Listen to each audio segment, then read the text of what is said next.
Car accident cases happen every day in Indianapolis, Indiana.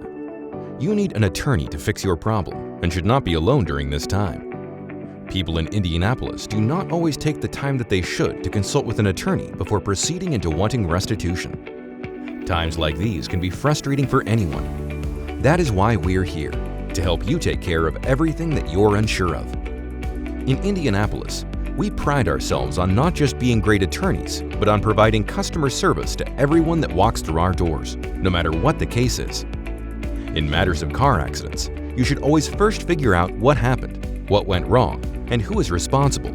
If you have not done this already, you could wind up being the victim of a lawsuit yourself, so please do not wait.